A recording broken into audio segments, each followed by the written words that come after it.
Hi ನಮಸ್ಕಾರ, welcome to ತೂಜ್ ಅಡುಗೆ ಮನೆ ಚಾನಲ್. ಇವತ್ತಿನ ರೆಸಿಪಿ ಹಳೆ ಕಾಲದಲ್ಲಿ ಮಾಡುವಂಥ ಒಂದು ದೇಹಕ್ಕೆ ತಂಪಾಗುವಂಥ ರೆಸಿಪಿನ ಮಾಡಿ ತೋರಿಸ್ತಾ ಇದ್ದೀನಿ. ಇದು ಅಂತೂ ಬೇಸಿಗೆ ದಿನದಲ್ಲಿ ಉತ್ತರ ಕರ್ನಾಟಕ ಕಡೆ ಎಲ್ಲರ ಮನೆಯಲ್ಲಿ ಇರುತ್ತೆ. ಇದಂತೂ ತುಂಬಾ ಫೇಮಸ್ ಉತ್ತರ ಕರ್ನಾಟಕಕ್ಕೆ. ಬನ್ನಿ, ಇದನ್ನು ನಾನು ನಿಮಗೆ ಇಲ್ಲಿ ಮಾಡಿ ತೋರಿಸ್ತಾ ಇದ್ದೀನಿ. ಇದನ್ನು ಮಾಡೋದಂತೂ ತುಂಬಾ ಸುಲಭ. ಹಾಗೆ ಹೊಸಬ್ರು ಯಾರೆಲ್ಲ ಚಾನಲ್ ನೋಡ್ತಾ ಇದ್ದಾರೆ ಸಬ್ಸ್ಕ್ರೈಬ್ ಮಾಡ್ಕೊಳ್ಳಿ. ನಿಮಗೇನಾದರೂ ರೆಸಿಪಿ ಇಷ್ಟ ಆದರೆ ಲೈಕ್ ಮಾಡಿ, ಹಾಗೆ ಹಿಂದಿನ ವಿಡಿಯೋ ಕೂಡ ನೋಡ್ಕೊಂಡು ಬನ್ನಿ. ನಾನಿಲ್ಲಿ ನೋಡಿ ಒಂದು ಪಾತ್ರೆ ಇಟ್ಕೊಂಡು ಇದರಿಂದ ನಾನು ಒಂದು ನೀರು ಹಾಕಿದ್ದೀನಿ ಫಸ್ಟ್ ಕಾಯೋಕ್ಕೆ ಅಂತ. ಹಾಗೆ 1.5 ಕಪ್ಪು ಜೋಳದ ಹಿಟ್ಟನ್ನ ತೊಗೊಂಡಿದ್ದೀನಿ ಸೋಸ್ಕೊಂಡು. ಅದಕ್ಕೆ ನೋಡಿ ಸ್ವಲ್ಪ ಕಲಸೋಕ್ಕೆ ಅಂತ 1 ಗ್ಲಾಸು ನೀರನ್ನ ಹಾಕ್ಕೊಂಡು ನೀಟಾಗಿ ಅದನ್ನು ಮಿಕ್ಸ್ ಮಾಡ್ಕೊತಾ ಇದ್ದೀನಿ. ಗಂಟು ಇರಬಾರ್ದು, ಗಂಟು ಇಲ್ಲದೆ ಇರೋಂಗೆ ಚೆನ್ನಾಗಿ ಅದನ್ನು ಮಿಕ್ಸ್ ಮಾಡ್ಕೋಬೇಕು. ಈ ರೀತಿ ಅದನ್ನು ನಾನು ಮಿಕ್ಸ್ ಮಾಡ್ಕೊಂಡಿದ್ದೀನಿ ನೋಡಿ. ಸ್ವಲ್ಪನೂ ಗಂಟು ಉಳ್ಕೊಂಡಿಲ್ಲ. ಇದು ಜೋಳದ ಹಿಟ್ಟಲ್ಲೇ ಮಾಡಬೇಕು. ನೀರು ನೋಡಿ ಇವಾಗ ಸ್ವಲ್ಪ ಬಿಸಿಯಾಗಿದೆಯಲ್ಲ, ಸ್ವಲ್ಪ ಬಿಸಿ ಆದ ತಕ್ಷಣ ನಾವು ಹಾಕ್ಕೋಬೇಕು. ನೀರು ಕುದಿ ಬರಬಾರ್ದು, ಸ್ವಲ್ಪ ಬಿಸಿ ಆಗಬೇಕಷ್ಟೇ. ಆವಾಗ ನಾವು ಕಲಸಿರುವಂಥ ಹಿಟ್ಟು ಅದಕ್ಕೆ ಹಾಕಿ ಚೆನ್ನಾಗಿ ಸ್ವಲ್ಪ ಮಿಕ್ಸ್ ಮಾಡ್ಕೋಬೇಕು. ಮತ್ತು ನಾನು 1 ಗ್ಲಾಸಷ್ಟು ನೀರನ್ನ ಹಾಕಿದ್ದೀನಿ. ಇವಾಗ ನೀಟಾಗಿ ಮಿಕ್ಸ್ ಮಾಡ್ಕೋಬೇಕು ನೋಡಿ. ಇದಕ್ಕೆ ನಾನಿಲ್ಲಿ ಮಜ್ಜಿಗೆನ ಹಾಕ್ಕೋತಾ ಇದ್ದೀನಿ. ಮೊಸರು ಹಾಕ್ಕೊಂಡು ಮಜ್ಜಿಗೆ ಮಾಡ್ಕೋಬೇಕು. ಎಷ್ಟು ಮೊಸರು ಇರುತ್ತೋ ಅಷ್ಟರಲ್ಲಿ ಕೂಡ ನಾವು ಮಾಡ್ಕೋಬೋದು. ಹುಳಿ ಮೊಸರು ಇದ್ರೂ ಪರವಾಗಿಲ್ಲ, ಜಾಸ್ತಿ ನೀರು ಹಾಕಿ ಮಾಡಿಕೊಂಡ್ರೆ ತುಂಬಾ ಒಳ್ಳೆಯದು. ಮೊಸರಂತೂ ವೇಸ್ಟ್ ಮಾಡೋಕ್ಕೆ ಹೋಗಬೇಡಿ. ಇವಾಗಂತೂ ಬಿಸಿಲು ದಿನದಲ್ಲಿ ಮೊಸರು ತೊಗೊಂಬಂದರೆ ಹುಳಿ ಬಂದುಬಿಡುತ್ತೆ. ಆ ರೀತಿ ಆದಾಗ ನೀವು ಹೀಗೆ ಮಾಡಿಕೊಂಡು ಕುಡಿಯೋದ್ರಿಂದ ದೇಹಕ್ಕೆ ತುಂಬಾ ತಂಪಾಗುತ್ತೆ. ಹಾಗೆ ಬಿಸಿಲಲ್ಲಿ ಆಚೆ ಕಡೆಯಿಂದ ಬಂದ ತಕ್ಷಣ ಇದನ್ನು ನೀವು ಮಾಡಿ ಕುಡಿಬೋದು. 1 ದಿವಸ ಮಾಡಿ ಇಟ್ಕೊಂಡು 4-5 ದಿವಸ ಕೂಡ ಇದನ್ನು ಕುಡಿಬೋದು. ಆದರೆ ಯಾವಾಗಲೂ ಬೆಚ್ಚಗಾಗಿ ಒಲೆ ಮೇಲೆ ಇರಬೇಕು. ಇವಾಗ ನೋಡಿ ಮಾಡಿರುವಂಥ ಮಜ್ಜಿಗೆ ನಾನು ಅದಕ್ಕೆ ಹಾಕ್ಕೊಂಡು ಅದಕ್ಕೆ ಎಷ್ಟು ಬೇಕು ನೋಡಿ ಫುಲ್ಲು ನೀರು ಹಾಕ್ಕೊಂಡಿದ್ದೀನಿ. ತುಂಬ ತಿಳುವಾಗಿ ಮಾಡ್ಕೊಂಡಿದ್ದೀನಿ. ಇದನ್ನು ತುಂಬ ಕುದಿಬೇಕು. ನೀಟಾಗಿ ಅದನ್ನು ಕುದಿಸ್ಕೋಬೇಕು. ಕೈ ಆಡಿಸಿ ನೋಡಿ ನೀಟಾಗಿ ಅದನ್ನು ಕುದಿಸ್ಕೊಳ್ಳಿ. ಇದನ್ನು ಕೈ ಆಡಿಸ್ತಾ ಇರಬೇಕು, ಇಲ್ಲಾಂದರೆ ಜೋಳದ ಹಿಟ್ಟು ಏನಾಗುತ್ತೆ ಗಂಟು ಬಂದುಬಿಡುತ್ತೆ ಕುದೀತಾ. ಅದಕ್ಕೋಸ್ಕರ ನೀಟಾಗಿ ಅದನ್ನು ಚೆನ್ನಾಗಿ ಕುದಿಸ್ಕೊಳ್ಳಿ. ಇವಾಗ ನಾನು ಒಂದು 5 ನಿಮಿಷ 10 ನಿಮಿಷ ಚೆನ್ನಾಗಿ ಅದನ್ನು ಕುದಿಸಿದ್ದೀನಿ. ಇವಾಗ ನೋಡಿ ಸ್ವಲ್ಪ ಗಟ್ಟಿ ಬಂದಿದೆ.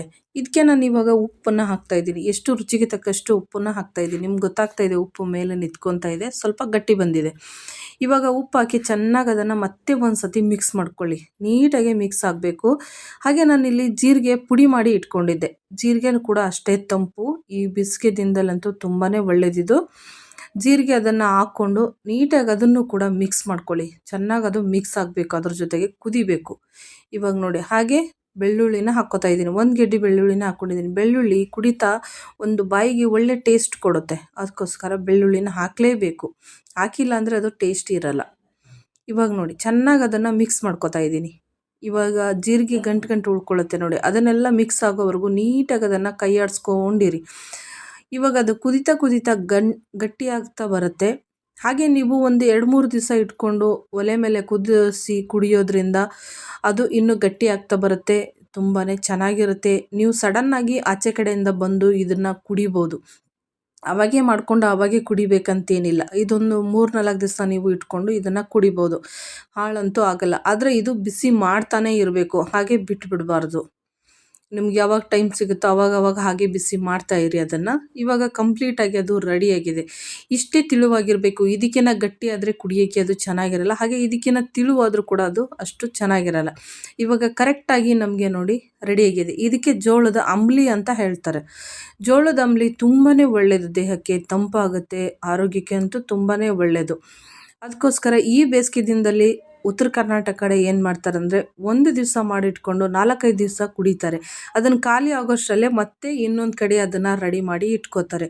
ಯಾವಾಗಲೂ ಬೇಸಿಗೆ ಮುಗಿಯೋವರೆಗೂ ಇದನ್ನು ಮಾಡ್ತಾನೇ ಇರ್ತಾರೆ. ಬೇರೆ ಏನು ಕುಡಿಯಲ್ಲ. ಇದನ್ನಂತೂ ಬಿಡೋದೇ ಇಲ್ಲ, ಅಷ್ಟು ಒಳ್ಳೆಯದು. ಇದಕ್ಕೆ ನೀವು ಬೇಕಂದರೆ ಈ ರೀತಿ ಕೊತ್ತಂಬರಿ ಮತ್ತು ಈರುಳ್ಳಿ ಮಿಕ್ಸ್ ಮಾಡ್ಕೊಂಡು ಕುಡಿಬೋದು. ಇಲ್ಲ ಅಂದರೆ ನೀವು ಹಾಗೇ ಕೂಡ ಇದನ್ನು ಕುಡಿಬೋದು. ತುಂಬಾ ತಂಪಾಗುತ್ತೆ, ಹಾಗೆ ಆರೋಗ್ಯಕ್ಕೆ ತುಂಬಾ ಒಳ್ಳೆಯದು. ನೋಡಿದ್ರಲ್ಲ ಫ್ರೆಂಡ್ಸ್, ಈ ರೆಸಿಪಿ ಕೂಡ ನಿಮಗೆ ತುಂಬಾ ಈಸಿಯಾಗಿ ಮಾಡುವಂಥದ್ದು. ತುಂಬ ಕಡಿಮೆ ಟೈಮಲ್ಲಿ ಆಗುತ್ತೆ. ಮಾಡಿ ಒಂದು 4 ದಿವಸ ಇಟ್ಕೊಂಡು ನೀವು ಆರಾಮಾಗಿ ಇದನ್ನು ಕುಡಿಬೋದು. ನಿಮಗೂ ಕೂಡ ಈ ರೆಸಿಪಿ ಇಷ್ಟ ಆಗಿದೆ ಅನ್ಕೋತೀನಿ. ಇಷ್ಟ ಆದರೆ ಒಂದು ಲೈಕ್ ಮಾಡಿ. ಹಾಗೆ ಈ ರೆಸಿಪಿ ನಿಮ್ಗೆ ಯಾರಿಗೆಲ್ಲ ಗೊತ್ತು ಅಂತ ನನಗೆ ಕಮೆಂಟ್ ಮಾಡಿ ತಿಳಿಸಿ. Thank you so much. ಎಲ್ಲರಿಗೂ ವಿಡಿಯೋ ನೋಡಿದ್ದಕ್ಕಾಗಿ ಧನ್ಯವಾದಗಳು.